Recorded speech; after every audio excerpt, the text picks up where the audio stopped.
Assalamu alaikum rahmatullahi wa barakatuhu. Welcome to the Al Madar podcast. I'm your host Ismail Howell, and today we have a very important discussion about the COVID-19 virus.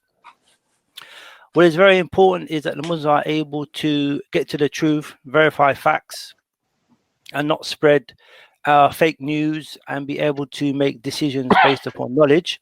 So, alhamdulillah, we were able to get together two doctors who are working on this field. So, with us, we have Dr. Semila Dost, who actually working in St. Thomas's Hospital, who is actually focusing on this issue. He specializes in respiratory medicine. Assalamu alaikum, Dr. Semila. Wa alaikum assalam wa rahmatullah. And also we have Dr. Bilal Aikat. Did I pronounce that correctly? Yes, that's correct, brother. Yeah. Assalamu alaikum. Who's actually now working in Lewisham Hospital, who's also focusing on this this COVID-19 virus. Now, what is very important for us as Muslims is to be able to verify the truth and be able to get people who are working on a specific illness to clarify the truth to the Muslims. There are a lot of false news going on. So my first question is it's going to be to Semila. Can you give us an overview of what the COVID virus is and what it is not?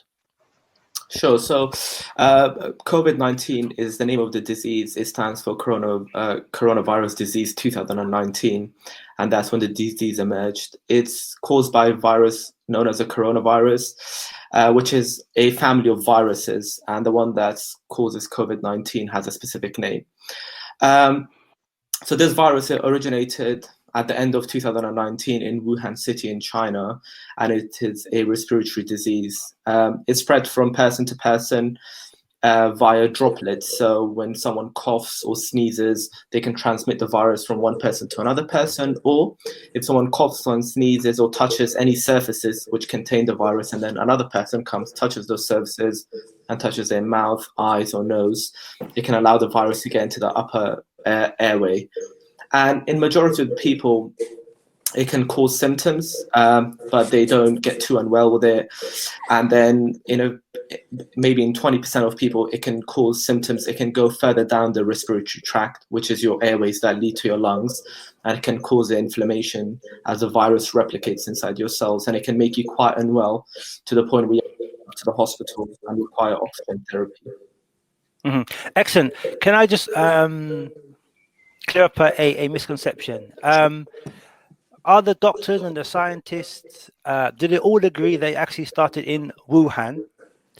And did it start from the practice of being unhygienic and dealing with certain animals? Is that where they've agreed that's where it comes from?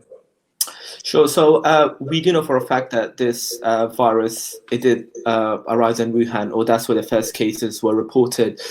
Late 2019, and then by January they've seen a massive explosion in the number of cases. That's when they informed the World Health Organization that there's this new virus going around. So I don't think there's any dispute amongst the scientists or the doctors to say where the first cases were, which was in Wuhan city. Coming on to your second point, is that when it comes to making these claims, I think it's very important for us to look at the data and look at what the scientists say. So we are very sure that there was a transmission, that there's an animal to human transmission, and we've seen this in the past, for example, with swine flu, and we've seen it with other diseases as well. And in China, there is a practice where they have these animal markets, and the theory is, which has not been proven 100% yet, that in these markets, that the virus was transmitted from an animal to a human, and then the human to human spread started from there. And they believe that it was the bat where the virus had the reservoir. They've observed the virus in bats, and they believe that there's a link between a bat and then another animal and then a human subject. Is there a difference of opinion on this science? Not that I've come across. I don't think there is something in the media that's going around, and I think it's just better that I mention it. That there is a theory that it was that the virus was released from one of the labs in Wuhan, accidentally, because they do carry out. There are many institutions around the world in countries where they carry out very important virology work or work with pathogens, and they believe that it's a theory that it could have maybe accidentally leaked out of these labs or somehow been taken out of the lab. And I think that's something that we're looking into. But the bottom line is whether it came from the animal market or whether these rumors they might have come from a lab. It doesn't affect how we deal with it right now. But the most plausible theory is that it was an animal to human transmission. Okay, excellent. And I'm going to hug the mic for a little bit. I just want to speak to Dr. Bilal. Assalamu alaikum. Wa alaikum assalam wa barakatuh. Can you give us an insight as to how it's being treated in the hospitals? Obviously, what people are saying is, I'm just trying to get rid of certain, fake news. Oh, if you go to the hospital, it's all over for you. Like, people are giving you false vaccines. So how are the patients dealt with once they get into the hospital? So to be able to answer this question, to do it justice, we need to understand how the hospitals work in general, and then how the hospitals have reacted to try and dealing with the coronavirus outbreak. So on a normal typical day, the patient attends A&E, and when they've been seen by an A&E physician, they are obviously diagnosed with a specific condition, or there is a thought that a diagnosis is XYZ possibility. Yes. If the diagnosis warrants them to come into hospital, they speak with the in-house specialty at that hospital, and they obviously discuss about admitting them to hospital for monitoring and treatment and so on and so forth. So if someone has a heart attack, they speak with the cardiologists. Someone has just a general medical problem, they speak to the generalists. If they have a surgical problem, they speak with the surgeons. So what we had in the hospital is obviously the influx of the coronavirus cases taking priority, and because of the sheer number, and also because of how unwell they were. So the A&E departments now have shifted in the way they work. And what you have are clean bays, and what you have are COVID bays. So for whatever is a non-COVID related issue, you go to a certain part of A&E, and whatever is a COVID or suspected COVID issue, you go to another part. And the medical teams have been divided as such as well. So to deal with the normal medical work, you have non-COVID doctors dealing with that, and to deal with COVID, you have the COVID specific. Right now, the way the A&E departments are working is triaging what type of patients actually need to come into hospital and what patients stay at home. And essentially, it's based upon the oxygenation levels when they come into A&E, and sometimes what the oxygen levels actually drop to when they're mobilizing, because sometimes that warrants observation within hospital. Because it may be that if the oxygenation levels are dropping whilst they're mobilizing, that things may get worse in the days to come. Some people are requiring oxygen, but some people are so unwell that they require ventilation. And it's more for a precautionary effect that for the ones that are observed to have any oxygen drops, they're admitted to hospital for supportive therapy. And alhamdulillah, there have been a lot of cases that we've admitted to hospital that have been able to leave. And that is varying from the young population and people that have come from nursing homes as well. And so in that way, it's not all bleak, and there are some positives in this. But obviously the major, pressure factor, you could say, is the sheer number and volume of patients that are requiring the same type of services from the hospital.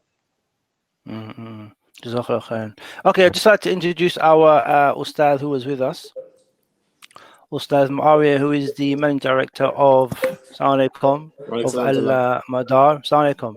Sheikh, you have any questions you would like to ask the doctors? Not any pressing questions that you have not already on the agenda. I mean, one question I would like to ask, as it relates to something kind of alluded to earlier on, as it relates to removing.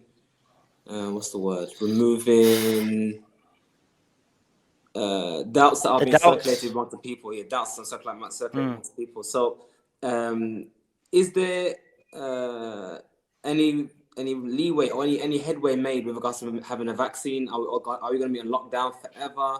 And if they do find something like a vaccine, what should Muslims do in relation to that vaccine? Should we be cautious? Should we just do whatever the doctors say? What could you give us some insight into that, please? Is that okay? So, sorry, can you repeat the first half of the question again? Sorry. Yeah, so it's in terms of removing doubts and concerns that people may have, what are the likelihood of us getting a vaccine? And if a vaccine is claimed to have developed, what should Muslims do, or what should our position be as it relates to vaccines?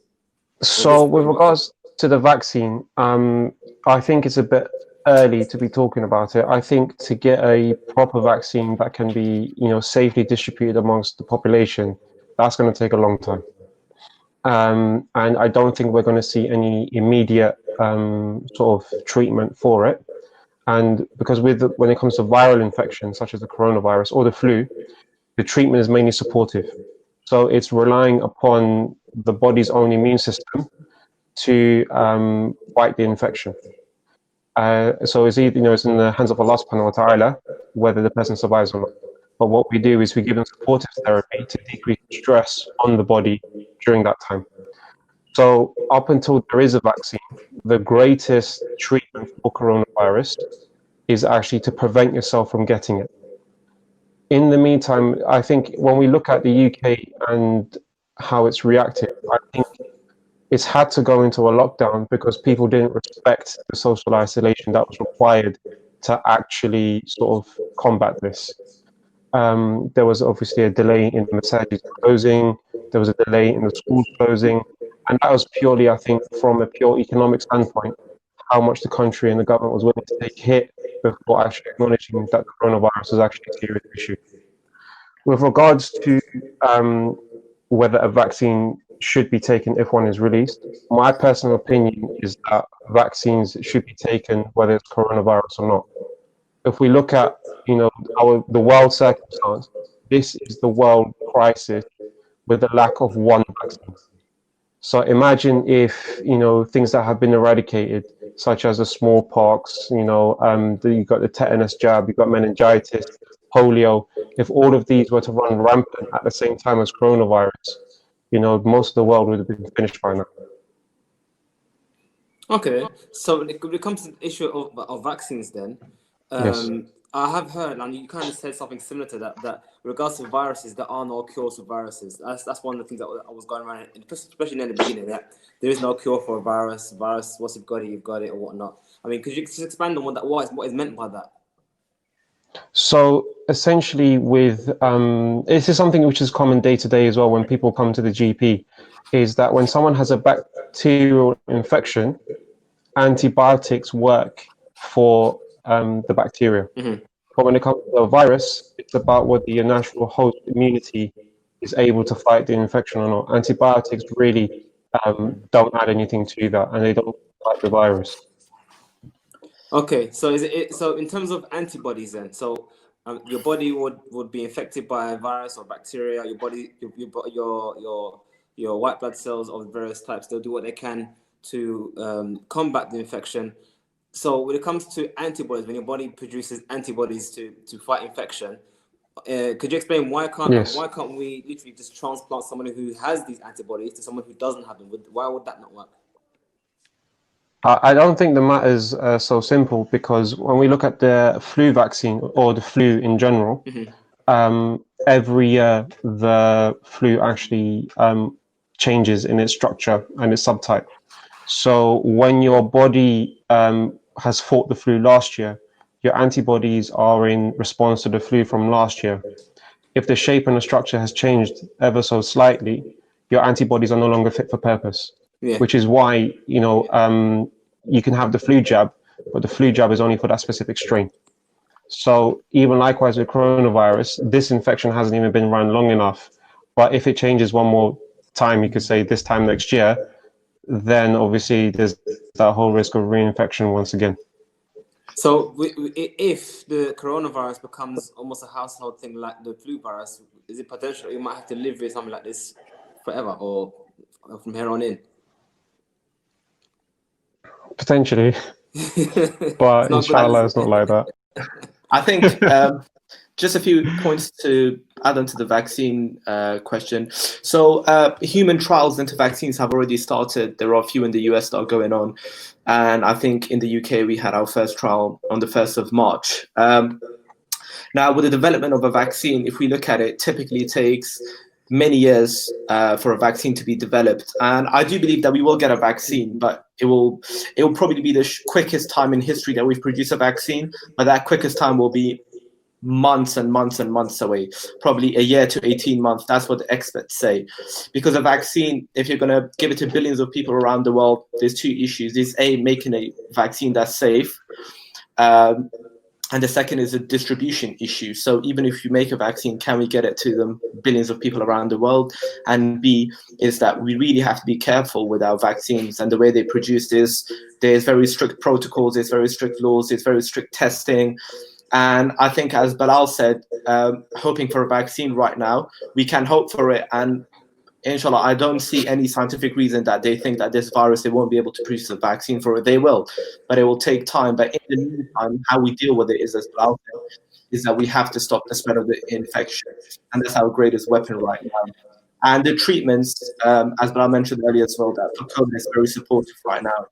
For other viruses, we do have certain treatments, but every virus is different. It works in a different way. And those treatments might not necessarily work for COVID. But having said that, the way that we validate treatments in science is by doing all of these experiments and these research. So we take a small group of patients, we give them the treatment, we don't give another group of patients this experimental treatment that we think works, and then we observe the differences. Once we see, okay, there's a difference, there's no harm, then we can expand it to a larger number of patients. I think I had a question or something, or want to say something? Yeah, for doctors, Bismillah. This is for doctors Samiullah and Bilal, so maybe they can take the answer alternately. But with regards to the whole notion of vaccination, there are some different, I'm aware of different types of research out there. Some researchers talking about in vitro vitamin C administration. Others have talked about hydroxychloroquine, and so forth. From what you've read so far on those as being possible treatments, what are your reflections upon those? This is just a personal opinion. This is no way near like a specialist opinion. But I think these sort of treatment lines that have been brought forward to treat the coronavirus is actually a reflection of our desperation in treating it rather than having solid evidence that it works. So when we look at intravenous vitamin C, the reason why people have been using it is because they feel that because with like for example the H1N1 swine flu, that high dose vitamin C has been used to reduce the severity and the duration of symptoms. And because coronavirus also produces a fever and a cough and flu-like symptoms, they feel that the vitamin C therapy would have a similar effect. But I don't think at the moment there is any solid evidence to say that it actually works. But with so many people contracting the infection, with so many people dying from the infection, that you're not going to lose anything by trying at the moment. And we're kind of clutching at straws. If we find out it works, then inshallah we'll use it elsewhere. But at the moment we don't have anything else. And it's a similar case with hydroxychloroquine. There have been some studies, for example, in France, which used a combination of hydroxychloroquine and azithromycin. So azithromycin is an antibiotic, and that the aim of that was to reduce any sort of coinciding pneumonias alongside coronavirus, and to have some antiviral properties in reducing what we call the viral load. So people were hoping that this works, but there have been some other studies which shown that actually it's had no significant effect. So at the moment, I think it's just a reflection of that. At the moment, we're willing to try anything rather than actually having focused treatment for coronavirus. And I think with some of these treatments, the theory is that they've maybe been tested in a lab or they've been tested in cells, or these drugs have been antiviral properties. So there is this theoretical base to these drugs that they are trying to test, or from previous diseases, as Bilal mentioned, the way they dealt with swine flu. But I think it's very important for people to realize how we approve treatments in the NHS or in any national health service is that you have to look at the evidence, and this evidence is critiqued, it's looked at by a special board, and then they say whether this evidence or this medication is beneficial or not. So, and we get the evidence through medical trials. So in the UK right now, we have a massive trial going on. It's mainly up north. It's called the Recovery Trial, where they are looking at hydroxychloroquine. They are looking at some other medications as well, and they're following these patients up, and they're seeing what the results from that are, because only then can we make the conclusion that yes, given this medication helps or it doesn't help. We can't just go off our own thought process of maybe one piece of literature that we've read, given that doctors who are very specialized at the very top of their field, they can make those calls.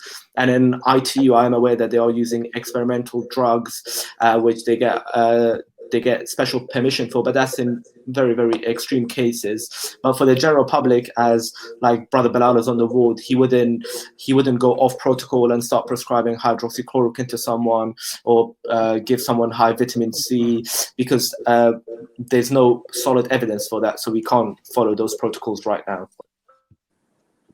Would it be an issue? Assalamu alaikum. Is it going to be something which is going to be like? Is it?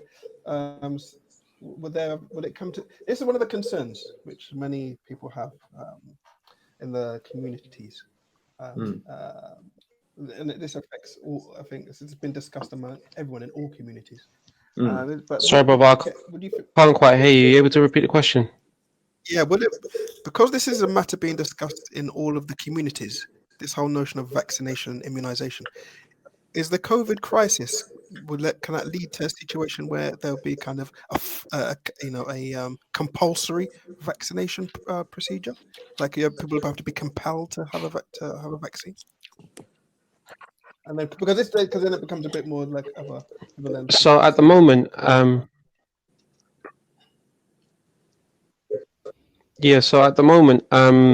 there is no compulsory law about vaccination. Maybe coronavirus may turn the tide. I'm not sure. Allahu A'lam. But I think personally, when it comes to at least possible coronavirus vaccination, I would find it very odd if someone chose not to sign up for it, because of that's such high infectivity. The amount of people that we are actually seeing dying from coronavirus. I'd find it very, if people, based on no knowledge, are going out and buying so much toilet roll from the shops because of coronavirus, when there's an actual rescue therapy there, I find it very strange that people won't run to grab it.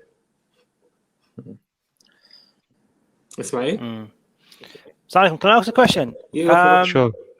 Yes, Assalamu alaikum. Can you hear me okay? Yeah, we can. Yeah. Yeah, this is to Dr. Semiullah.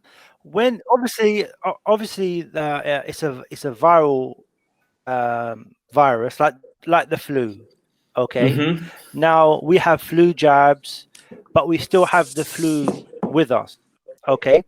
So when people talk about making a virus, are they saying they're going to eliminate the virus, i.e. kill the bacteria in the virus, or are they talking about strengthening the immune system, or is it a bit of both? Can they eliminate COVID-19 through a vaccine? Through a vaccine. I think I'll let Brother Bilal take this question. So he's looked into the vaccination side of things. So the issue with vaccination is that obviously you're tackling a particular strain.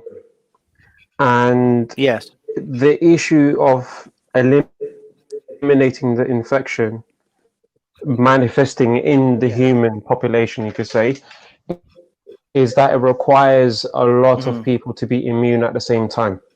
So if you've got half the community that are immune to it and half the community that are not, the coronavirus continues to live on through the people that are not immune. And so if the vaccine was to actually work, it requires an everybody actually signing up to it and actually accepting the vaccine. It requires That's what will everybody, prevent you the say? vaccine from coming into another wave that, and with the coronavirus outbreak happening all over again. It would be Pretty much, so. yeah. Yeah, so as Brother Bilal Mm. said, if half of the people have it, half don't, then it can still spread. So we need a very high percentage of people to be immune to it, to break the chain effect of one person passing on to the other person. In terms of will it cure it, we're not sure. Will the coronavirus change? We're not sure. As opposed to the flu, I think it was mentioned earlier. So the flu changes every year. It becomes a slightly different virus. It's still the flu, but it's a different version. So every year, what we do is we look at the countries that have the Yes. flu. For example, when we're in the summer, Australia's in the winter, we look at their flu strain and we predict what it could be, and we make a vaccine for it. Now, for the coronavirus, we are in uncharted territories. We don't know if it will change.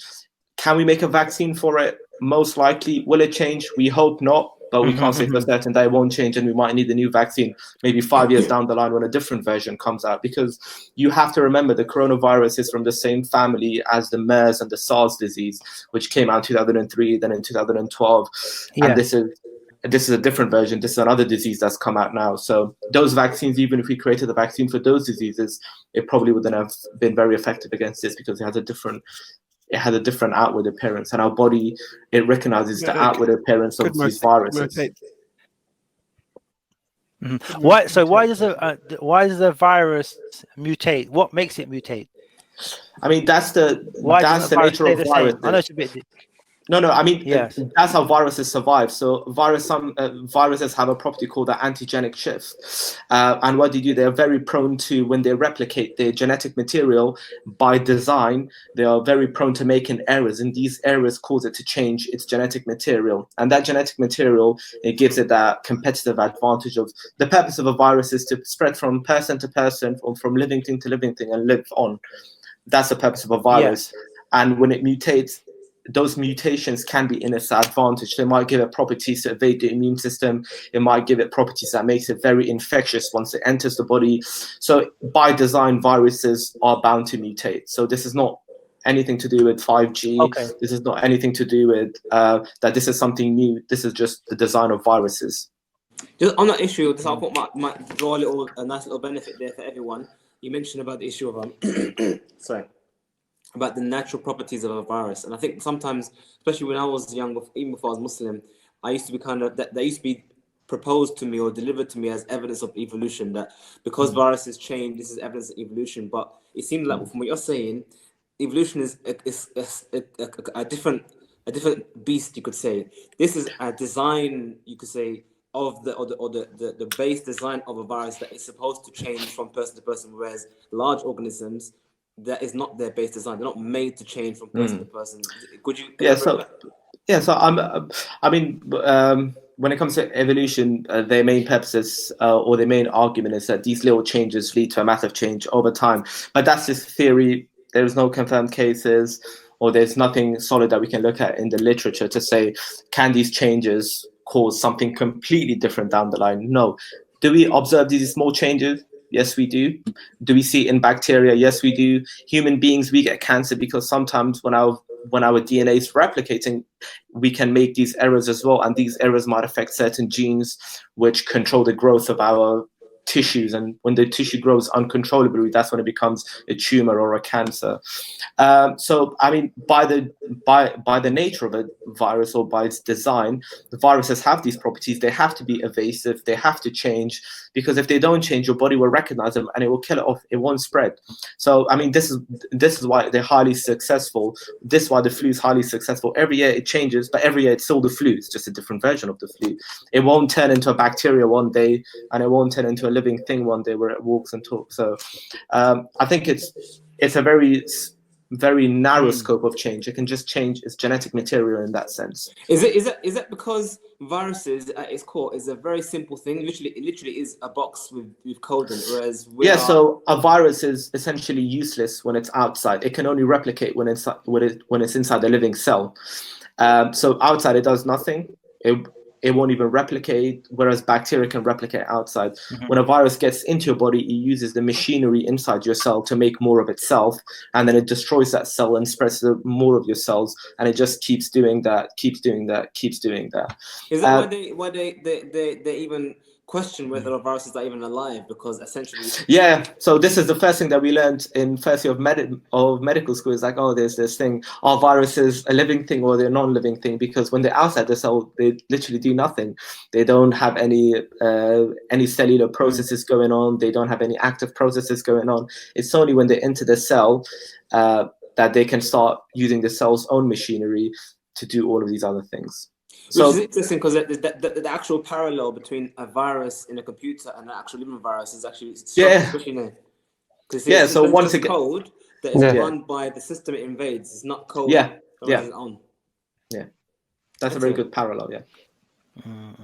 There was another questions that we had in regards to the you touched upon this on the issue of 5G. Now I heard an audio from this guy who apparently used to work with Vodafone, and he's saying that COVID is not really a virus. What it really is the 5G network interfering with your body immune system, and then your body itself makes the coronavirus. I mean, could you elaborate on that nonsense? On that video. I mean, we have to be really careful. I mean, as Muslims, we have intellect. As human beings, actually, we have intellect, and I think as Muslims, we should be even more careful that whatever's brought to us, that we think about it with a critical point of view. And when you have a religious question, you go to a religious person. When it's a scientific question or a medical question, you'd go to the right people to answer those questions for you.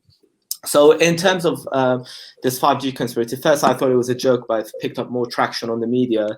So it's just a claim that 5G, which is radio waves, is somehow responsible for coronavirus. And people make two claims: that A, it suppresses your immune system, and the other idea is that the virus is spread by 5G technology. And these ideas, frankly, they don't stand up to scrutiny. There's no scientific basis to these at all.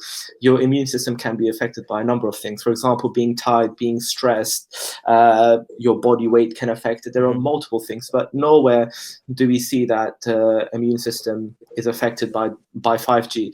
Now, the theory is that they believe that the 5G, it heats up your body, and that affects your your immune system in your body. But the 5G, I mean, the wavelength at which it operates, it's not strong enough to cause any meaningful effect on your immune system, and they're very, very tiny. And then the waves, they don't affect anything. And there's been a lot of research on actually 5G and damage to cells, and there's nothing to suggest in the research that there is damage to cells. Whereas, for example, if you look at radiation waves, which are much bigger waves than 5G waves, they do cause damage to cells and they do cause damage to DNA. But 5G itself, it doesn't do that. It's completely different, completely separate. And also earlier this year, there was a long-running study from the International Commission on Non-Ionizing Radiation Protection, which is a professional body. And they basically looked into this way before COVID. And what they said was, after very extensive research, that there's no evidence that mobile networks causes cancers or any other illnesses. And there is a major flaw, because if you think of it, one of the hotspots in the world for COVID was actually Iran, and Iran does not have 5G technology at all. It's not even rolled out there. It's not been tested there. It's not there at all. If you look at UK cities, for example, 5G, I think in a few cities in the UK, in London, somewhere in the Midlands, and maybe up north. But then you have everywhere else, they have COVID cases. So, I mean, if you really think about it and you sit down, then it doesn't really stand up to any kind of scientific scrutiny. But there does seem to be some research, Dr. Samiullah, from I'm not sure if you're familiar with Dr. Abdulhaq, your mic, Abdulhaq. Yeah, there does seem to. Can you hear me now? Yeah. So there does seem to be some research from there's a toxicologist and epidemiologist from America, Dr. Davis, who has done some research. She doesn't link it at all to this. Is so totally separate to COVID. Obviously, how the virus affects the human body. Yes, so according to the different viruses, it affects the bodies in a different way. And I think it was to reduce Yeah. public panic. You know, when the outbreak first happened, that people were saying, you know, it's just like a normal flu. Only the elderly and only the immunocompromised, you know, the people who are taking medication or have illnesses that affects the immune system in the first place, makes them vulnerable to negative outcomes when it comes to the coronavirus. But I think, you know, working in the hospitals, we've seen a lot of young people being affected. And I think it's, you know, just like as a correlation I'm making whilst working, is the type of illnesses that were associated with bad outcomes with the flu is not really the same thing when it comes to coronavirus. So when you look at coronavirus, it's been associated that people who have high blood pressure, people who have diabetes, have worse outcomes when it comes to being affected with the coronavirus. And this is not really something that's been done before with other illnesses. So I think when we're seeing the statistics now, it's because so many people who weren't part of the, you know, at-risk population Okay. are now at risk because it's purely simple conditions like high blood pressure and diabetes. Dr. Bilal. So this issue of comorbidity. Okay. Mike. Yeah, the issue of comorbidities, Dr. Bilal. How much is that relevant with regards to some of the mortality rate for COVID? Because there in some parts there was an issue where, like I know in northern Italy, where there was also an issue where they had a high rate of respiratory illnesses due to, I think it was quite polluted in that part of northern Italy. Yeah.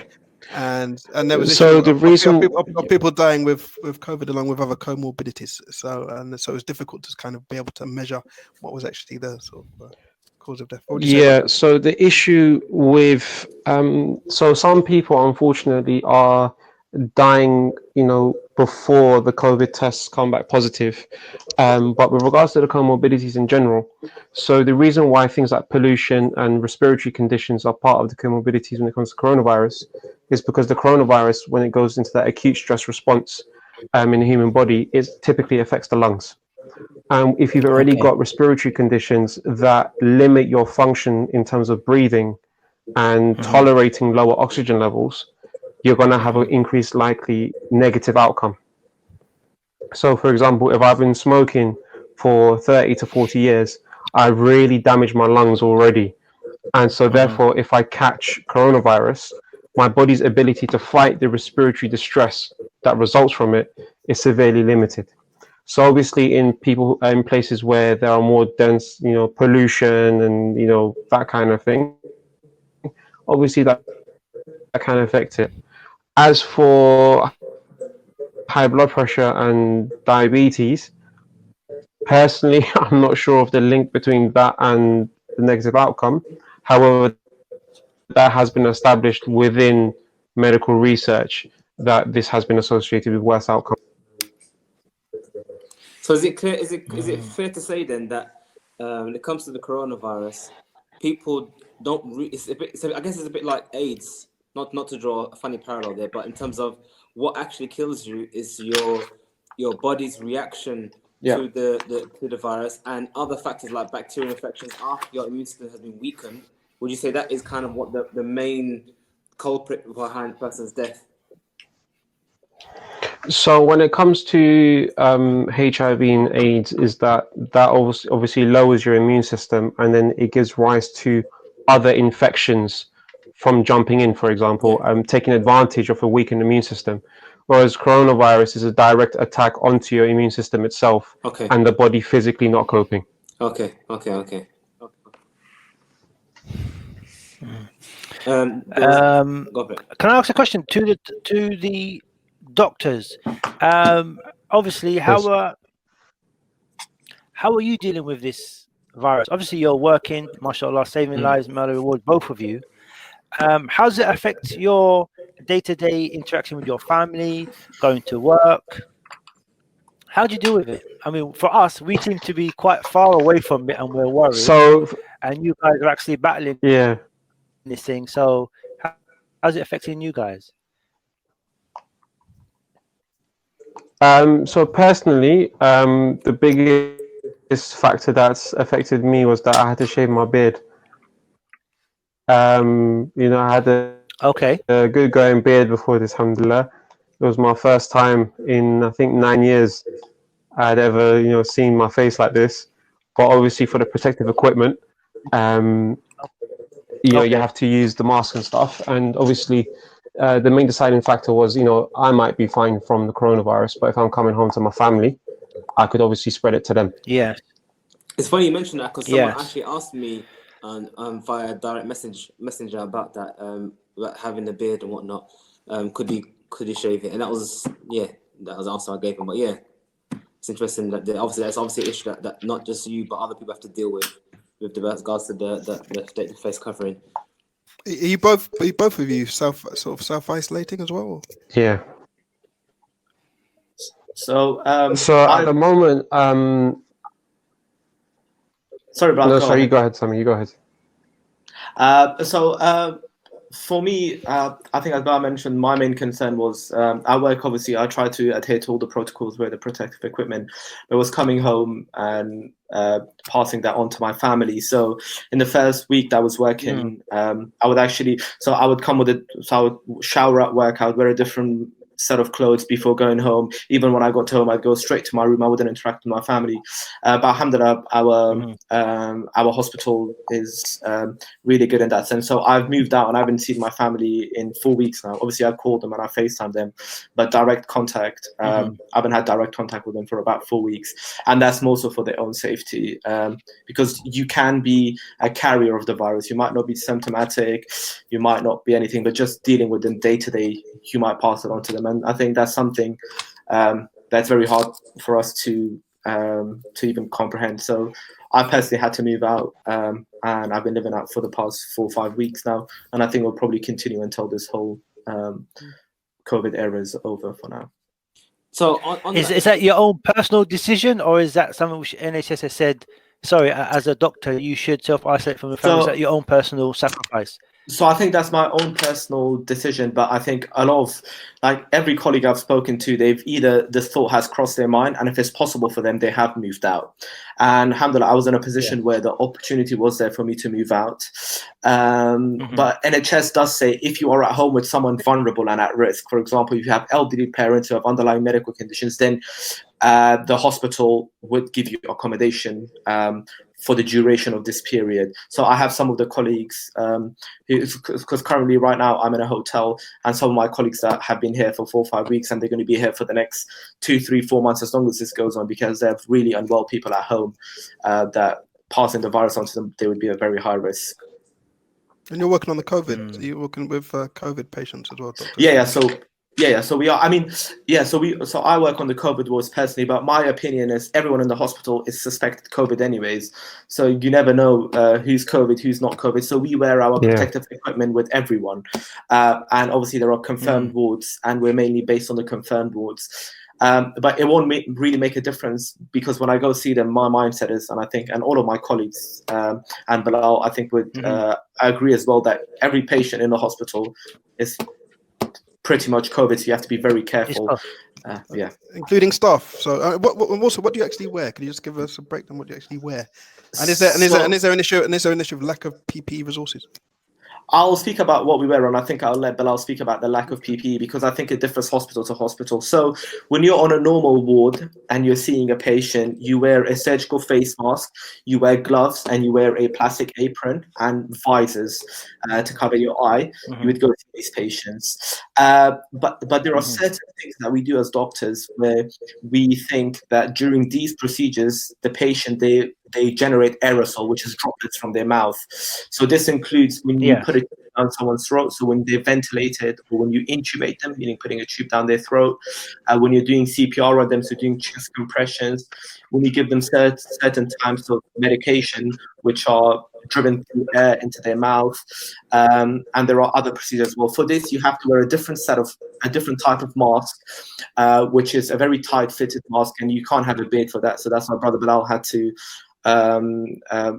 shave his beard. So, and then you have to wear a fully sleeved gown, and you have to double glove. And in ITU, they have these other specialized hoods that they can wear, which doesn't allow any air from the outside to come inside. It just pushes air from the inside outside, so no virus can come into your breathing space. But on a day-to-day with a normal patient who's just getting some oxygen, then we would just wear a surgical mask and a plastic apron. In my hospital, I'll be honest, and I think this is because it's a massive tertiary trust, there might have been a lack of PPE maybe here and there, but overall, I've never felt that I've gone into work and I can't find a mask, or I can't find gloves, or I can't find a gown. But that's in my hospital, and I'm sure the situation is different in other hospitals. Bilal?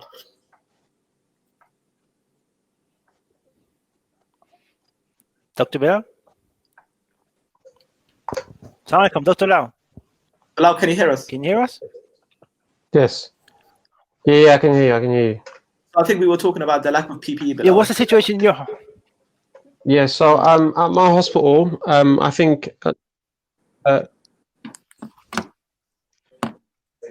like Brother Sami, alhamdulillah, I haven't had that stress of trying to find equipment.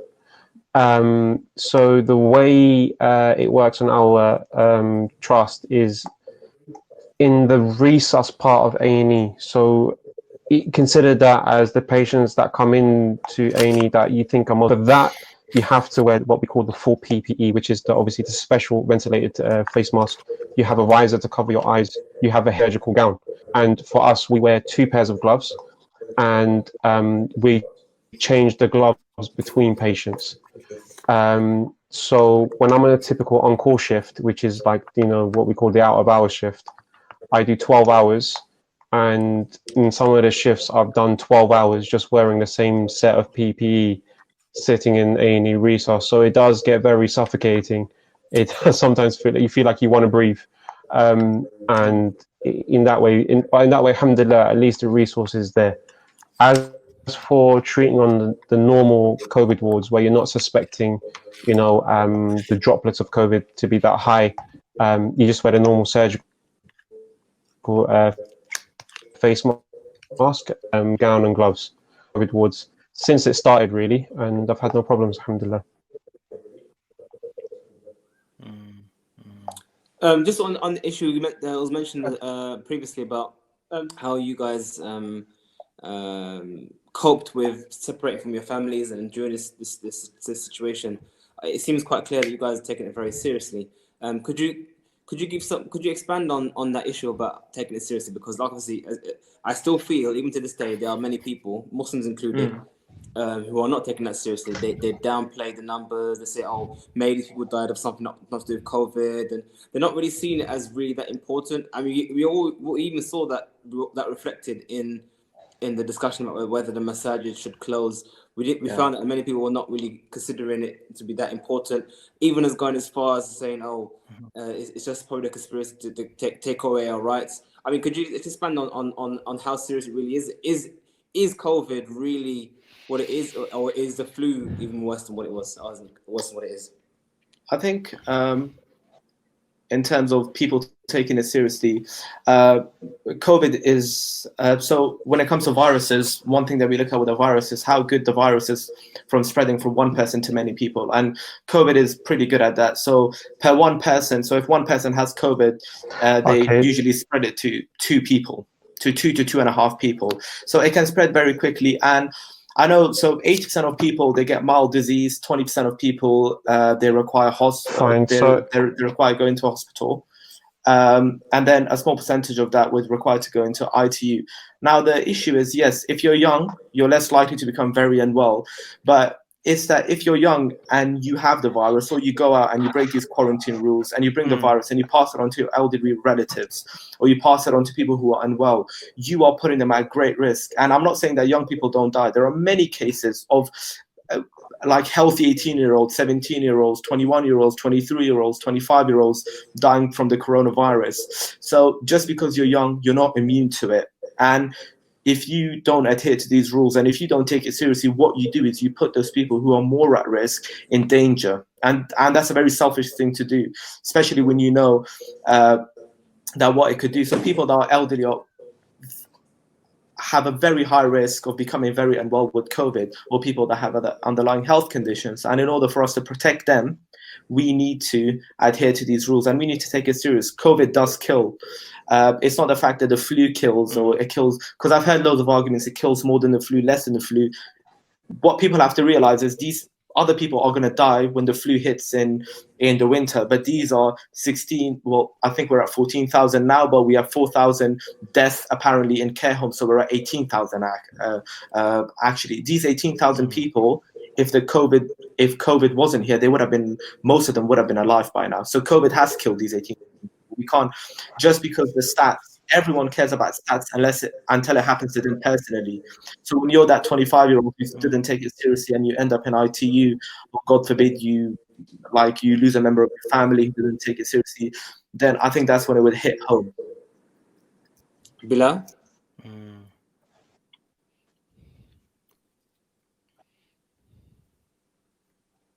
Bilal? I think there's a slight lag I think between. his internet's a bit. Yeah. Can you hear us, Bilal? Assalamu alaikum, Bilal. Let me just message him to see if he can. We can't hear you. Maybe plug in and plug out your earpiece. Yeah. To speak about this issue. Okay. So I'm very passionate about this masjid issue, because I was personally a big advocate for the masjids closing earlier. Yeah, we can Can you hear hear you. Yeah, I can hear you. We can hear you, Bilal. Like Islam. There's a lag. There's a big lag.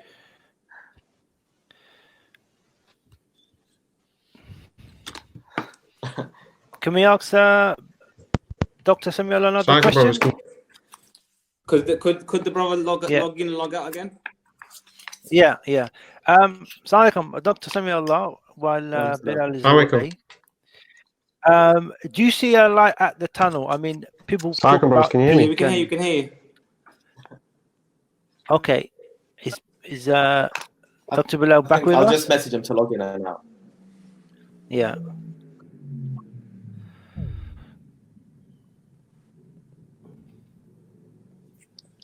I think he's gonna rejoin us. Okay. I think Yes, he's brother, going fine. to come back. Okay. Yeah. Do you see a light at the end of the tunnel? This thing of peak and whether we've reached peak or not. And is this distancing, social distancing, is it working? How do you feel? Do you feel that we're heading in the right direction? Or are we just clutching at straws?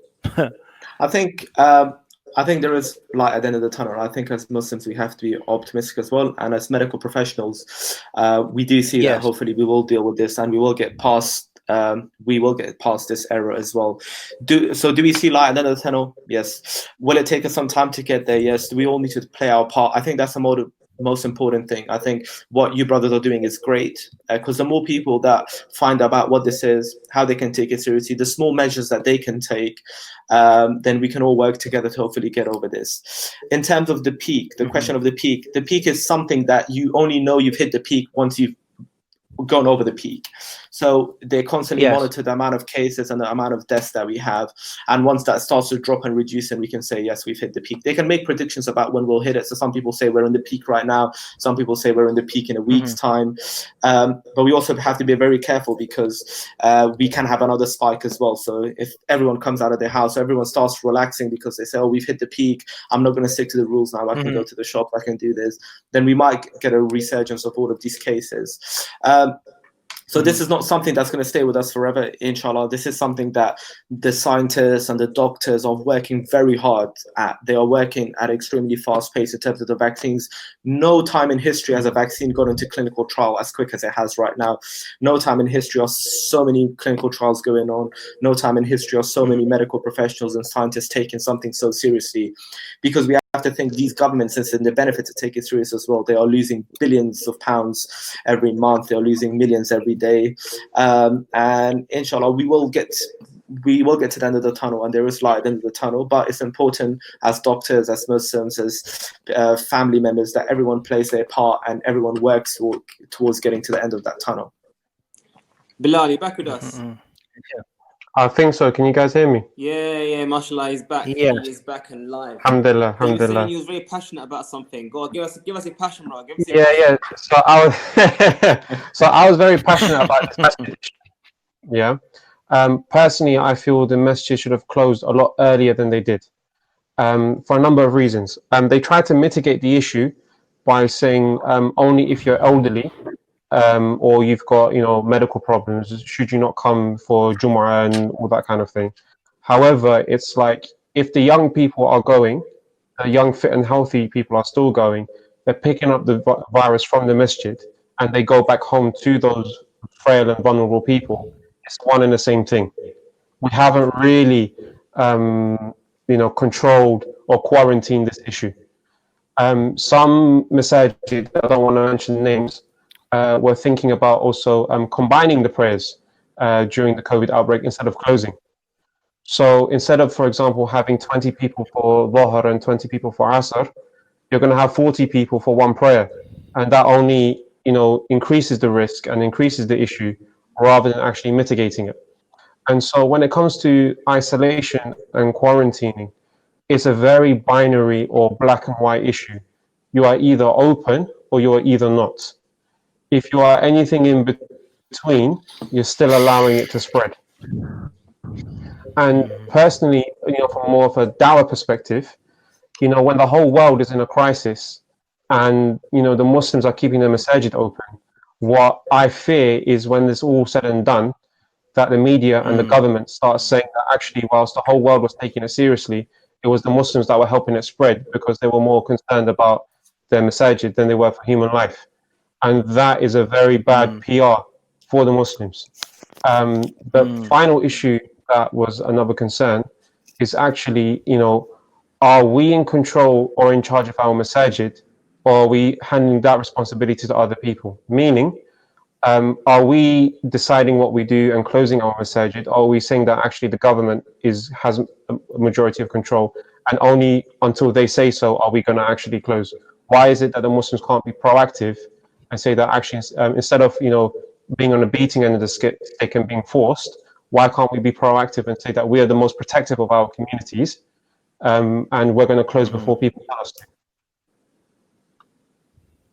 Abdulhaq, you had a question? Yeah, I think, but Jazakallah khair to Bilal for that intervention. Yeah, it's important to, why we trust in Allah subhanahu wa ta'ala. It's also important to, we have to tie out the camel as well, as the Prophet said, qayyid wa tawakkal. Tie your camel and also trust in Allah. So I think that's maybe like an ethic and principle which many Muslims are forgetting. But I just wanted to point out that in Saudi Arabia, they were quite quick actually to announce that there was to close down the masajid over there. And I think they even announced that Hajj probably will not take place this year. So I mean that's to be commended, because they were very quick off the mark in that regard, I think. Yeah, I think at the same time as well, what we need to understand is because in the Kingdom of Saudi Arabia, you've got the highest population of people just traveling between it and elsewhere, whether it's for Umrah, whether it's for Islamic studies, whether it's just for work. And so by limiting the amount of people that can travel, you're also limiting, obviously, how much it can spread. Because obviously, there's a massive difference between me going to my local masjid and going to the Masjid al-Haram in terms of the number of people that are there. So in that way, alhamdulillah, they made the right choice. But what I just think is poor in our side of the country, when scholars and the kingdom has already made a precautionary stance, that we think is still fine for us to be open for business. I think also important to I made note of it because I made some videos about this, the importance of closing masajid, and there was one article that Bravo forwarded me, which was really, really important in this. So not really important. It was really eye-opening in terms of the different approaches one could take. And there was the one who wrote the article was comparing the approach of Saudi Arabia to Iran, where Saudi, before they even had a case, they locked down. whereas Iran was saying, "Don't worry, trust in Allah, we can continue." And they went on full force. And if you compare the cases of infected in Saudi and Iran, you can see the difference between night and day. And I think this is a clear example of how a person's approach or being proactive can mitigate the outcome or make the outcome be a lot better, be a lot better. So I think very good. I think it was very sad that a lot of the masajid didn't take heed of that. I mean, if the haram is closed, then why is your masjid so special that you have to remain open? So and they also forget the principle la darar or la dirar. No harm and no causing harm. So in light of that principle, they totally. what I would say actually is a major disadvantage that we have in the UK in comparison to the kingdom and Muslim countries in general is that for the Muslims, we don't actually have a unifying body to have an official Muslim stance. Yeah. So you've got your committee of scholars, you've got the ruler, and you've got the medical professionals within those Muslim countries. And when it comes to the coronavirus outbreak and the quarantining issues, the majority of the information has to come from the medical profession, and the leaders of that country have to take a stance based upon that information. Whereas the masajid in this country are kind of free governing bodies, and they do as they wish for their own masjid. And so therefore, everybody's referring to their own scholar, their own teacher from back home, rather than actually saying that this is a problem in our country. We need to have one representative voice that actually bears the brunt of responsibility for what happens for the Muslims. And I think that lack of unifying body to represent the Muslims is what costed many of the masajid and the communities as a result of that.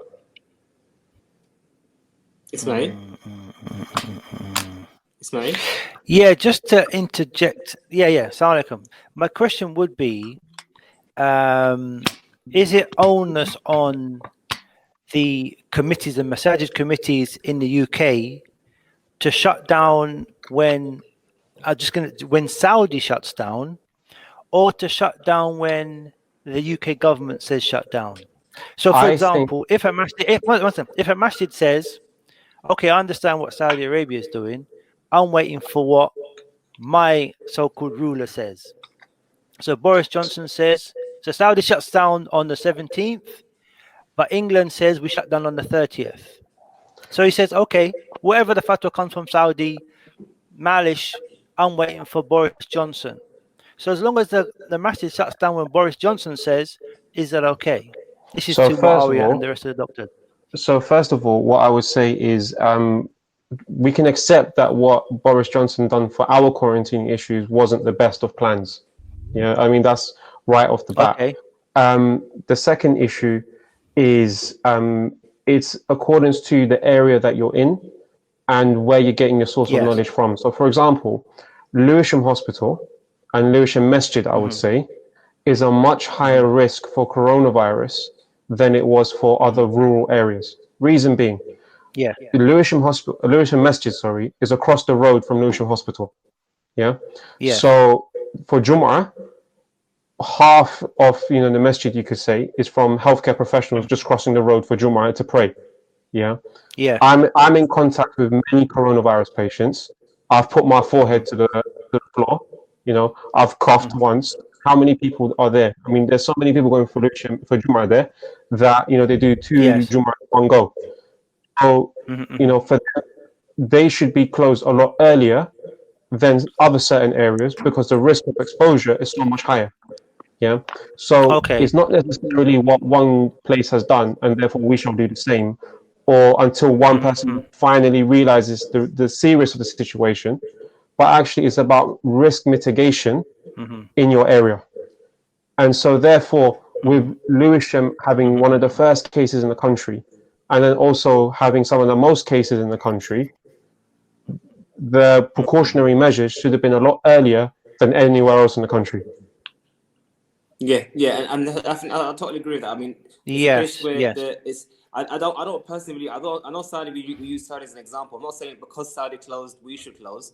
But it's what I meant by that was that because a whole nation has taken the risk seriously, then we should not entail downplay the risk. As in clearly, I mean, if you think about it, a lot of Saudi's revenue is from Hajj and Umrah. and people coming Yeah. out of the country. Yes. If they put aside that income, that revenue stream for the risk of corona, that at the very least shows that it's not a joke. It's not I think- something which is not Yes. some kind of conspiracy that Yeah, some guy no. made up on YouTube. It's actually a real Yeah. thing. So and because and I personally believe that, and that's the approach we took here at Al Madar, is that we have kids coming from madrasa, we have adults coming for classes. We can't run the risk of hearing news that one of our adherents have caught coronavirus and may even have died. I mean, how even if they never contracted it here, we still were open. There's still risk involved. There's still other adherents probably wondering, oh, did we catch it from here? Did we catch it from there? You have to take onus and responsibility for what happens on your premises. So it may have come from you, but you have to take that responsibility that you may be responsible, or you may have come from your building, and be proactive and say, you know what, just close, man. And then I mean, my point. Sorry to cut you. My point is that, just say for example, a masjid decided to close. As long as they close when Boris Johnson says close, and open when Boris Johnson says open, they've done. They've done what they're legally supposed to do. Because if, for example, Saudi, I'm just using Saudi as an example. Saudi closes early, and we said, no, I'm not listening to the fatwa from Saudi Arabia. I'm waiting for Boris Johnson. Saudi Arabia, they might open the masjids early, and while Boris Johnson says, no, we're waiting for another 3 weeks. What do we do? Do we say Boris Johnson, or do we say? I think it would be required by law here. So, and did any masjid go on? Yes. I think, Bilal, just to interject, I think 2 important points to mention. Point number 1 is that whenever we want to explore a field, we have to go to the experts in that field. So my opinion would be, if the medical professionals say that the harm of keeping the masjid open is going to outweigh the benefits of keeping it open, then that person is in a position to give you that information, and that's something that you should go off by. Just as when you have a religious question, you wouldn't go to a doctor, you'd go to a sheikh. And when you have a question about the harms and how it spreads and what it will do when loads of people are together, then you'd go to a medical professional and ask them about, okay, what are the possible harms, and you use that information to make a decision. And that information, as Bilal mentioned, is very different depending on your area, on your location, on your population, on loads of different things. So it has to be a local decision, or it has to be a decision for your country. The second point is that placing these closing the mosque from Boris Johnson, that's the law here. So even if Saudi opens it up, it wouldn't really affect us too much, because the law is based on the medical advice that the UK has, whether it's Muslims or non-Muslims. The medical advice is that there's more harm in keeping these places open than there is benefit. And that's what we have to look at. We have to look at the medical side of things, and then inshallah the religious leaders can use that to make the correct decision, because it differs. In some countries they might want to open it early, here we might want to keep it closed. I mean, that's a very good point. I just add to that, it's not just medical, it's not just doctors. I mean, it could be health and safety. It could be local fire brigade says that your building is unsafe. Any kind of advice from professionals about the health and safety of your adherents, it should be adhered to. But I've got his hand up. He wants to ask a question. Go for it. Fadal. Another important issue I wanted to discuss with Dr. Samiullah and Bilal was with regards to Black, Asian, and minority ethnic peoples, both in regards to NHS staff as well, and also with regards to the general populace and their susceptibility to COVID, because there does seem to be a disproportionate number of medical staff within the NHS, doctors, nurses, volunteers, cleaners, assistants, aides, support staff, and so forth, dying, who are from Black, Asian, minority ethnic backgrounds. And is there something and also in terms of the cases, I think it's like about 40% of cases are people. I'm not sure if it's higher now. So is there something which is there something a link between even some reputable people have mentioned that it could be a case that there's low immunity, and it could be worth people from these backgrounds boosting their sort of vitamin D intake, because it's known to support their immune system and so forth. There are 3 sort of issues here. But the first one is a bit of a smaller out of the three, but I'll just mention it now. In response to the coronavirus outbreak, obviously a lot of doctors were coming out of retirement to help out and, quote unquote, working on the front lines again. And it's kind of like you've invited the people who have the comorbidities and risk factors and therefore have worse outcomes, and they've just been directly exposed to it. So when you see a lot of the sort of population that have sort of come out of retirement, they're the at-risk people having negative outcomes. And that's obviously influenced some statistics. The second issue is with the doctors that have passed away, obviously they are from, ethnic minority background, is because there is some statistical evidence to say that, for example, in the Black community, they're more, prone to having high blood pressure, more prone to having kidney disease, and therefore more prone to having a worse outcome with coronavirus. The third issue, which is I think is not necessarily sort of just like quote unquote Black issue, but just in ethnic minorities, is just like in Italy when we can set some of the stats. The reason why they've been hit so hard is because in our cultures, it's the big tendency for everybody to live under the same roof. So you're going to have the grandparent, the father, the child, and sometimes the great grandchild all living in one place, and that's very sort of it is in a lot of cultures. And so therefore, when one person gets coronavirus, many people get coronavirus. When you couple that with diabetes, high blood pressure, chronic kidney disease, so on and so forth, it's just a big cooking pot for problems. And I think all of this put it together is the reason why there have been worse outcomes with coronavirus and people from ethnic minorities. Sure. And I think what can be done there? What's the solution? Looking at just a few points to add on to what. So first and foremost, Go Smi'ala, go for it.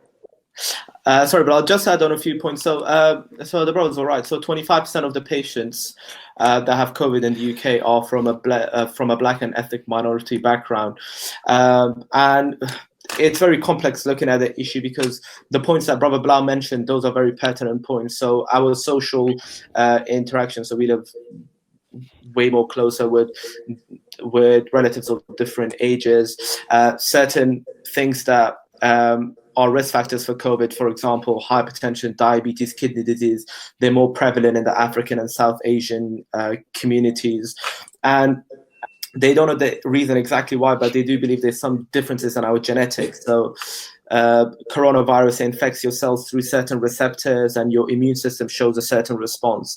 And one of the theories is that these genetic differences, however small they are, they do change how we respond to the virus. So people from an ethnic minority background or from a Black background, they just respond to it slightly different. But the bottom line is we can't pinpoint and say it's X, Y, Z, but the theories are that there is a genetic difference. The risk factors, we know that from literature already, that people from these backgrounds, they're more susceptible to hypertension, diabetes, and other comorbidities that put you at a higher risk factor.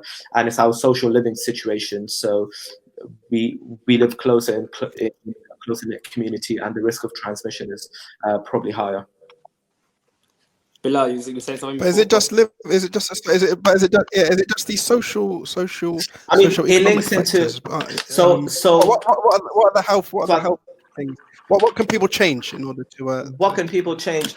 Sorry, just add on one point. I think with any disease, one risk factor is poverty, and worse health outcomes are always linked to poverty, and we know that poverty is more prevalent in the Black and ethnic minority background. So that's like an overarching theme. Anyone that's from a low socioeconomic background is more susceptible to disease and has worse outcomes to disease. And the subtypes or the subgroups of why that is very complex, and we probably won't have time to go into it today. What can we do? It's a simple measures. So adhering to the hygiene guidelines that we have. So washing your hands, cleaning the surfaces, and then more of personal things that we can do is eating healthy and staying healthy. So that includes exercising, that includes keeping an eye on our weight, that includes so how we live our life. It's the daily things, it's the little things that would make the difference. So washing your hands, not going outside when it's unnecessary, trying to keep healthy, trying to have a balanced diet. We won't be able to say one specific thing. If you have this juice, or if you have this, or if you have that, that will help. It's more of a combined approach to health in general.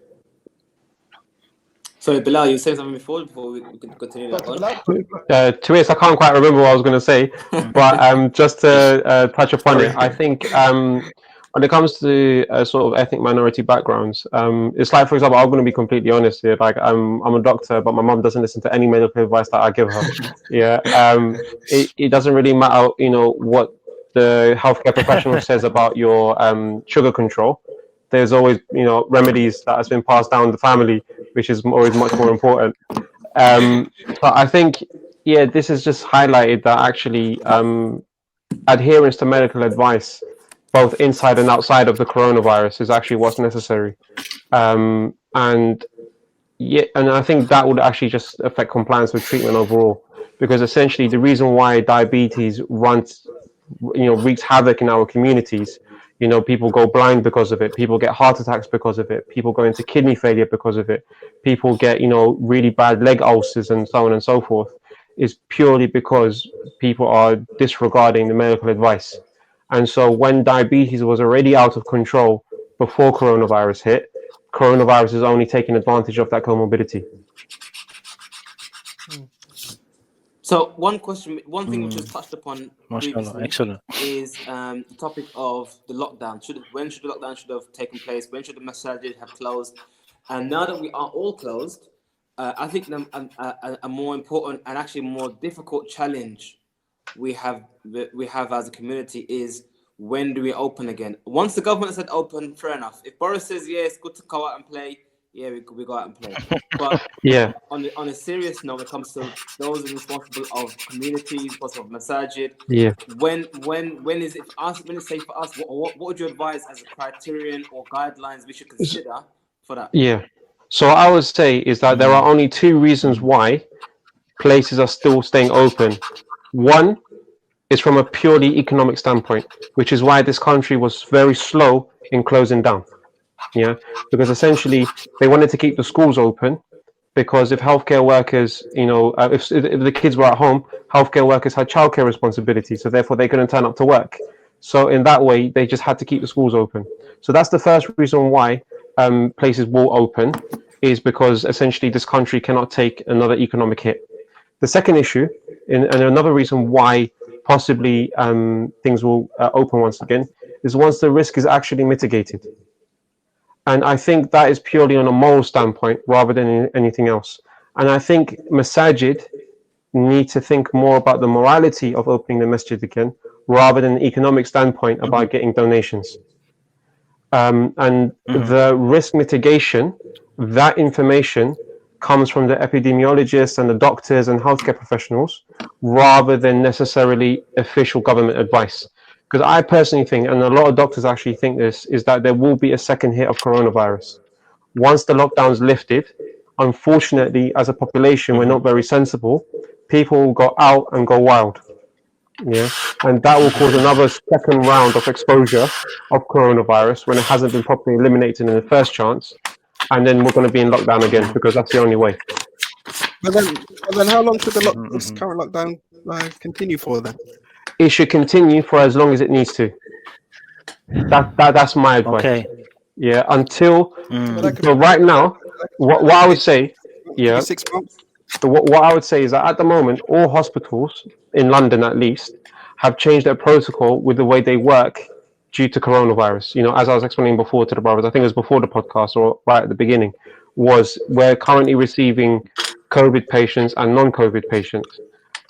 Once the hospitals actually say that business can run as usual, we're now receiving heart attack patients to the cardiologists, lung problems to the, lung specialists, and cancers to the cancer specialists. Then we say now actually coronavirus is fizzling out the communities, because now the people bearing the responsibility of it is now, they're now running back to normal.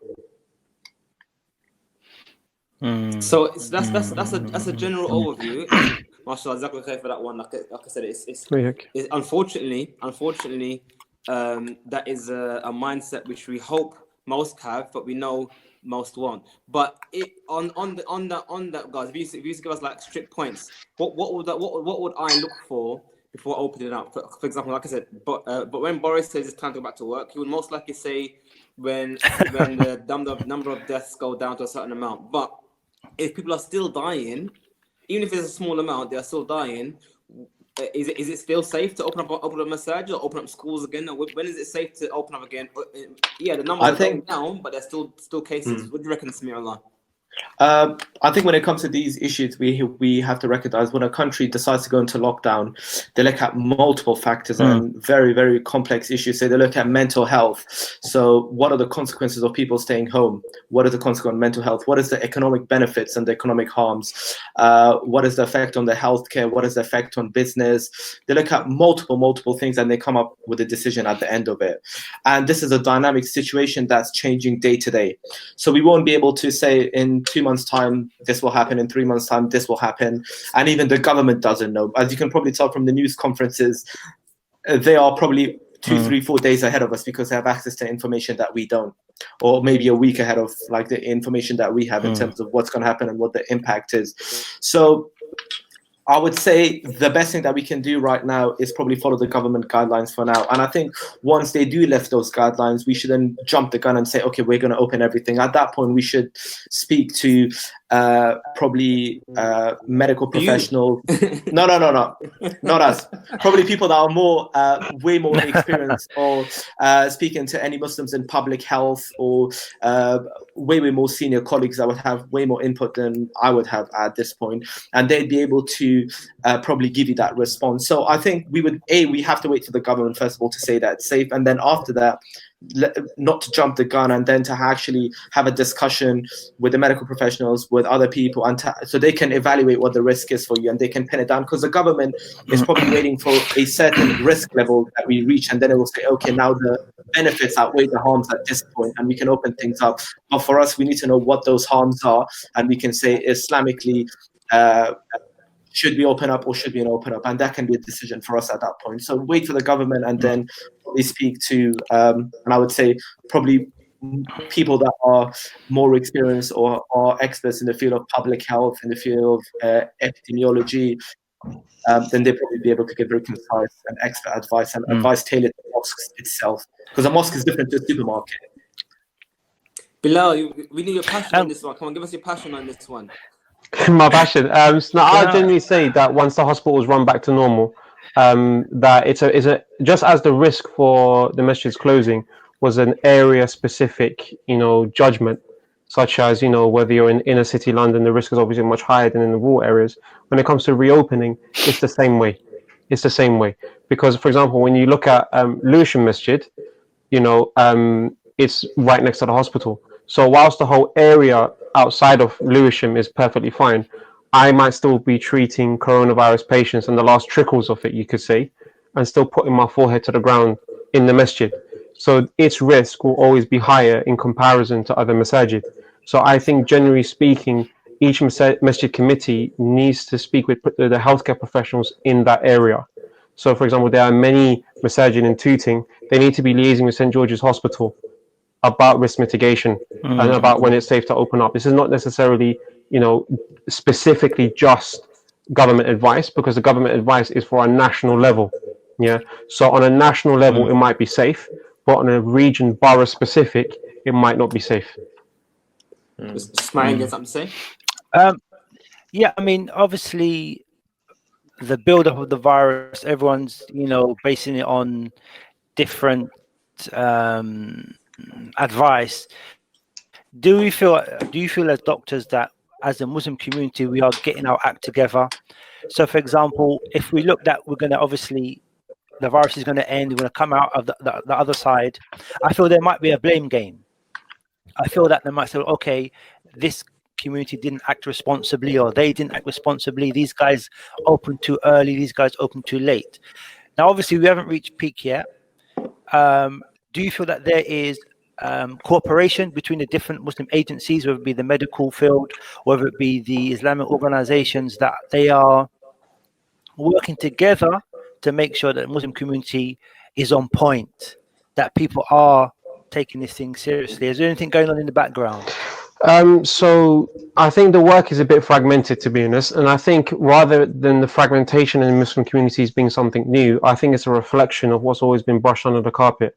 Yeah, it's getting to a point where many different masajid obviously upon many different methodologies, and obviously certain masajid only associate with certain other masajid, so on and so forth, and they may have sort of a microscopic unified stance within themselves, but the coronavirus affects everyone, regardless of methodology you're upon, and as a result, for example, you see like I can't remember the exact name of the committee, but it involves a lot of Muslim scholars and British Muslim doctors advising for the masajid to close. But then there have been some very prominent figures, in the religious community in the UK, who are basically saying that we're closing the masajid yet. And I think for a fellow layman in the community, it makes it very confusing, because majority of the laymen in this country are not upon a particular methodology. They go to the masjid, they pray, they go for Fajr prayers, they go for Tarawih, and that's it. So I think the lack of a unifying Muslim body representative of the Muslim community to actually give official statements is what has hit the Muslim community hard. It's made each masajid a law unto themselves to do what they want. Yeah, but here this should be a unifying point. We're dealing with a medical issue, life and death. Yeah. Okay. So are we saying that even in this issue of saying, okay, the medical opinion is close on this day, but there's still ikhtilaf. What can the ikhtilaf be? Is an ikhtilaf between the doctors giving different rulings on the virus? If the doctors and the scientists are all united, why is the ikhtilaf still there? I think there's a mismatch. Dr. Samiullah, if you don't mind. I think, Bilal, would you like to go on then if there's anything else I can add? I think Bilal's probably in a better position to I think... Go on. Fine. So I think there's just a mismatch in understanding on the severity of coronavirus between the actual community and healthcare professionals. I think that is what is the driving force between the ikhtilaf in that way. The statistics show on paper that 97% of people are okay and 3% are the ones that have the death. And everybody thinks they're in the 97%, and therefore business can run as usual. They say it's just a bit of muscle pain, a bit of fever, and a bit of cough, and but khair, inshallah, and everything's fine. But from the medical point of view, is that we deal with the 3%. And when you look at statistics, actually, this is actually very important. The outcome for all these, outbreaks, you could say, is linked, for example, to the number of ITU beds in that country. Yeah, because the judgments that are made is how can you support the weakest of your population, rather than saying how much of your strongest can actually just survive and get on with it. Yeah, so the doctors are making the decisions based upon the vulnerable people that they're expecting. Yeah, so I think, generally speaking, the mismatch in understanding of the severity is what's giving rise to the ikhtilaf. Obviously, what would in a normal circumstance, if we look at, for example, the Kingdom of Saudi Arabia, you have a ruler, you have medical professions, and you have the scholars. So together, there is discussion, there's shura, and then the ruler has given the official statement of what needs to happen within that land. Yeah, but when you have in the UK, you have different bodies of healthcare professionals, you have different bodies of masjid communities, each referring to their own ulama. There is no unifying position to say that this is what the Muslim communities are going to do. And because each community have their own understanding of what's going on, therefore they have a different judgment. And it doesn't, when you got one person making the wrong judgment when it comes to coronavirus, that's how it's just going to keep on spreading. And so therefore there needs to be a proper lockdown in the Muslim community to say that actually these are the people representing us. These are the people that are going to tell us when we can and when we can't open. But on that, just to play devil's advocate on that one, we could say some might say, okay, we have Iran. They also have a government body and the medical profession, and they had the religious body, which went together. But the outcome for them was the complete opposite. Because it's dependent upon obviously the final decision that the ruler makes. Yeah, that was the decision that person made in Iran, and that's a decision that was made in the Kingdom of Saudi Arabia. Yeah. But the whole idea is that just because the wrong decision was made doesn't mean you throw away the process of making a correct decision. Yeah, the correct way of making a decision is to have shura with the people that have the knowledge and the capability of making that decision, and advising the person who has the authority to make that decision. Okay, brother.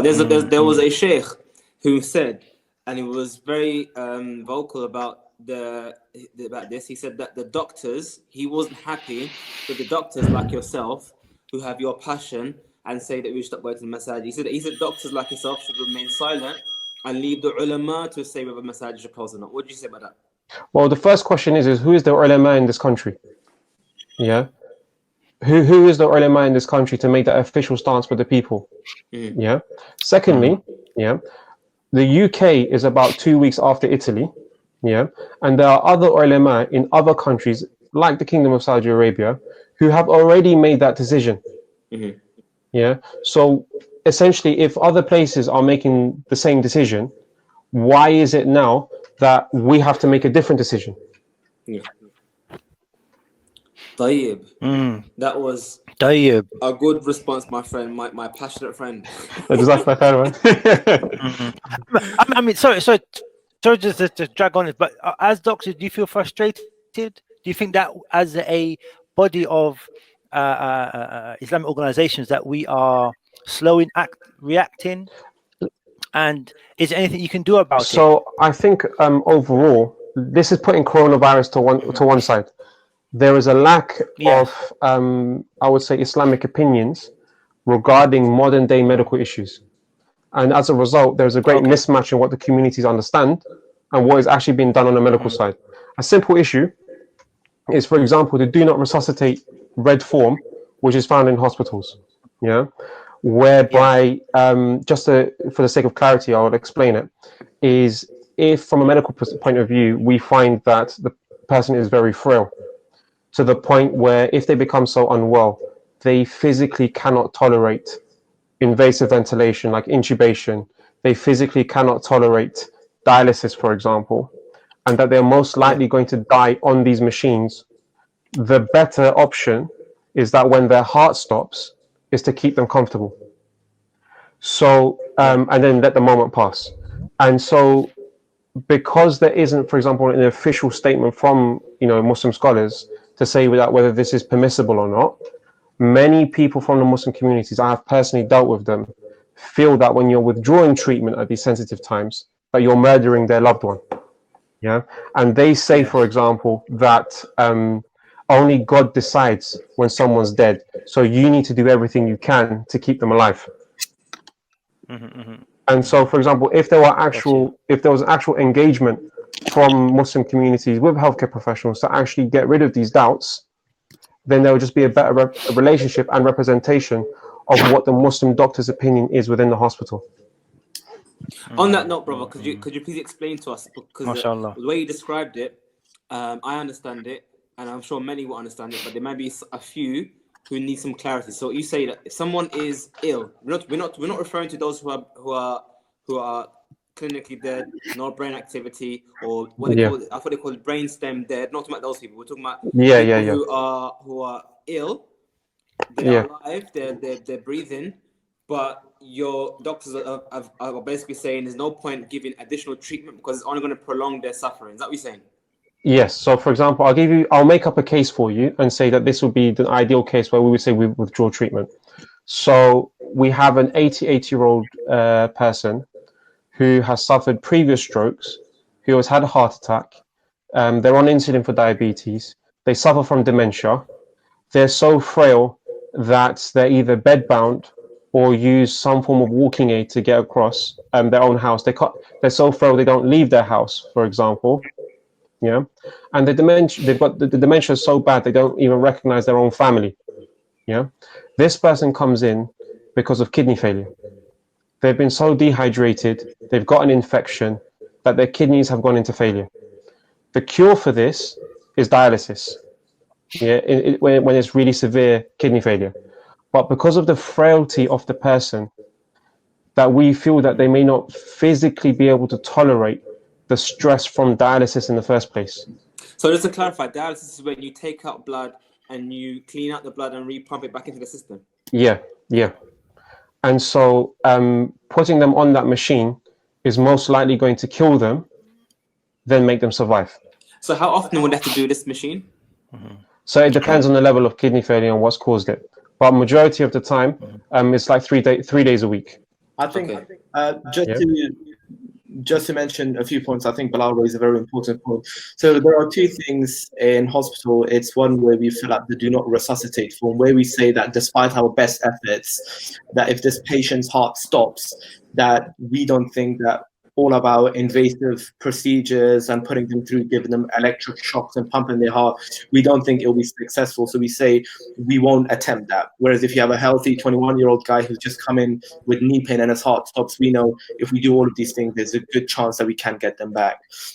Then there's a second thing where we think of escalation. So in the hospital, we think about how much treatment is appropriate for this person. So as the person that Bilal mentioned, 88-year-old, comes with all of these conditions, putting them on dialysis, we don't think it will benefit them. We think it probably will cause more harm and they won't be able to tolerate it. But that doesn't mean that we won't do the simple things for them. That doesn't mean we can't give them fluids through their veins, we can't give them oxygen, we can't give them antibiotics. So we give all of those things, but there are certain things that we say it's in their best interest that we don't, because it's going to be highly unsuccessful or it's going to cause them more distress and harm.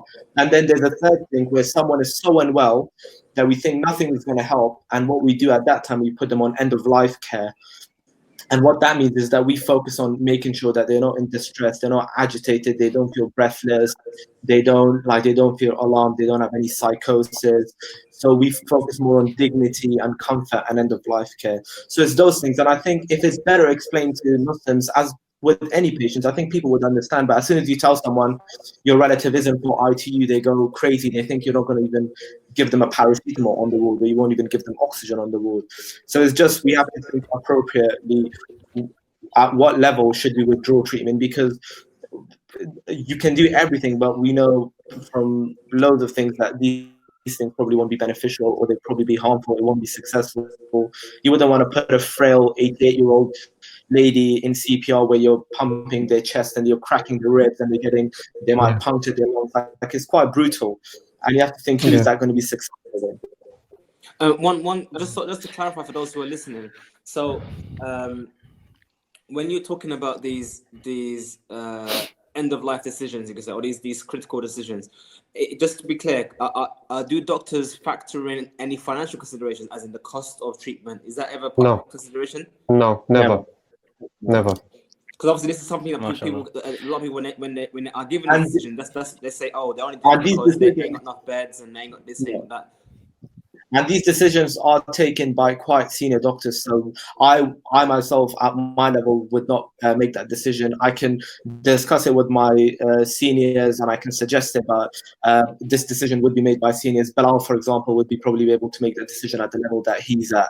But again, these decisions are not light decisions. You take a lot of things into account. In terms of the beds, obviously for ITU, we do have a limited number of beds across the country, and that's different. So you have to think about availability of resources. But when it comes to this do not resuscitate, for money, alhamdulillah, that's the one great thing about this country. I think it's money does not, you never think about, oh, it's probably going to cost me more to keep this person alive than to just let them work. We don't think like that at all. It's whether we think it will benefit them or if it will harm them, if it will cause them comfort or discomfort, and that's what we base our decisions on mainly. Like the way I see it from an Islamic point of view is, we all know the hadith of Rasulullah sallallahu alaihi wasallam that, whoever says the shahada on their deathbed will have paradise, inshallah. So from a medical point of view, there has to be a line where it has to be drawn where you can say, actually, medical treatment's not working. You should encourage them to say the shahada instead. And I think that part of treatment is obviously forgotten. Now, when we look at when Umar radiallahu anh was stabbed in his final moments, the physician that was looking after him at that point in time, did he do everything to try and keep him alive, or did he say that this was his time to come and gather the people? So I think this sort of comfort care, which we're practicing in medicine, has been there in the Muslim communities from years back. Just to clarify also, just a final clarification to everyone listening. We're not suggesting that if someone doesn't want to continue life, although they could fully well, as we're not endorsing euthanasia. We're saying someone who can continue back normally, but they just want to end their life as a form of a mild suicide. That's not what we're talking about. We're talking about whereby the treatment is worse than than the. And it won't be successful. So, and putting them through that whole procedure is just going to cause them a lot of discomfort, and it will not be successful. So we focus more on just helping them, so they will get treated to the point where we think it's okay. But after that, they're going to die soon. So what you do is you focus on keeping them comfortable, and I think it all boils down to communication. How you tell someone, I'm withdrawing treatment from your loved one, or explaining that we're doing everything that we can and it's unsuccessful. And I think we need to focus on comfort and dignity towards the end of life. And hopefully, majority of people should understand if it's put in the correct hands. Ismail, you had your hand up for a while. Okay. Yeah, I would just like to. I'm a bit shy to ask some more questions. I think we've taken a little of your time. MashaAllah. May Allah reward both of you for saving lives and doing this work. If you could just summarize for us, unless everyone's got any critical questions, I would like. Obviously, doctors got to rest; they got to, get on with their lives. But can you just summarize for us what we need to do to get through this COVID virus by the permission of Allah? And I think we should wrap it up. So, if you could go first, Dr. Bilal. So what I would say first is that the principles of medicine, as well as in Islam, is that prevention is always better than cure. So, isolate properly. It is difficult as well to not see your loved ones for a long time, but prevention is always better than cure. So isolate yourself as much as you can, maintain good hygiene standards, and then after that, it's just tawakkul in Allah subhanahu wa ta'ala. No. Jazakallah khairan. Sami'ullah. Doctor. Yeah, obviously going on from what Brother Bilal said. So just to keep our tawakkul in Allah and to follow the medical advice, which is important. But on more of a practical basis, you're probably never going to get a time in your life where you have to stay home for this period of time and spend it with your family. So either you can come out of this quarantine period of weeks of being at home, you can come out at the same level of knowledge, or you can come out healthier, more knowledgeable, building a relationship with your families. And I think as Muslims, we have to make the best use of the situation. I've been in my hotel room for the past few days because I'm quarantined. I can't go out for now. I've used this time to do all the things I wanted to do that I didn't have time for. So in a way, it can be a blessing as well that we use this time beneficially. And Ramadan is coming up as well. So I think it's just focusing on that and focusing on our mental health as well. So if you do feel down from being at home so much, is to obviously keep in contact with friends and family and express how you're feeling, because I think that's an important aspect that we need to focus on as well as our mental health, and sharing and talking about it, I think, helps a lot. Abdul Kufi and then Muawiyah to finish off.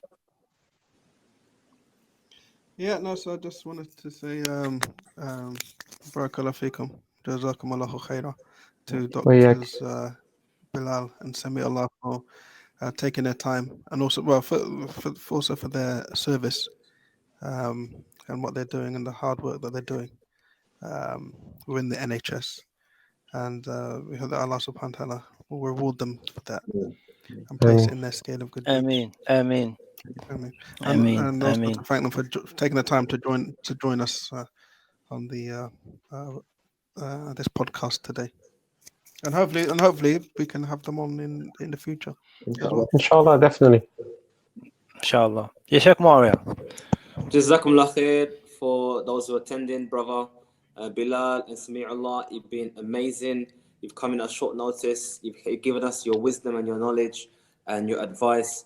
And I have to say, mashallah, from all the things I've heard from the beginning of this COVID thing, it's been very beneficial. We've managed to explore different facets, literally almost touched upon every element of this topic, from conspiracy theories to hygiene to whether massages should be closed. We've kind of covered a lot of things here, and hopefully those who are listening have benefited. And I ask those who are listening to also make dua for the brothers here specifically, and generally speaking for those who are helping others to stay alive, because obviously this is going to be marked in our memories and in history as probably the Aam al-Maut, the year of death. The death of our loved ones and the death of our economy almost. This is literally something we've never experienced in our lives. I don't think there's anyone on planet Earth at the moment that's experienced anything like this in their lives. And it's literally a life-changing event. So inshallah, we'll ask Allah to make it easy for us as we weather this out. And inshallah, as we get close to when this thing ends, inshallah it will end sooner rather than later, so we can get back to our lives. And I hope that inshallah we take from this a moment of reflection and benefit, and not squander it and waste it, as we often do with our moments in our lives. وصلى الله على نبينا محمد وعلى آله وصحبه أجمعين. جزاك الله خير. Barakallahu feekum, ya Muawiyah. And there's nothing else to say except Alhamdulillah Rabbil Alameen. Jazakallah khairan, brothers, for your contribution. May Allah put this in your hasanat. And inshallah we'll speak again soon. Assalamu alaikum wa rahmatullahi wa barakatuhu. Wa alaikum salam wa rahmatullahi wa barakatuh.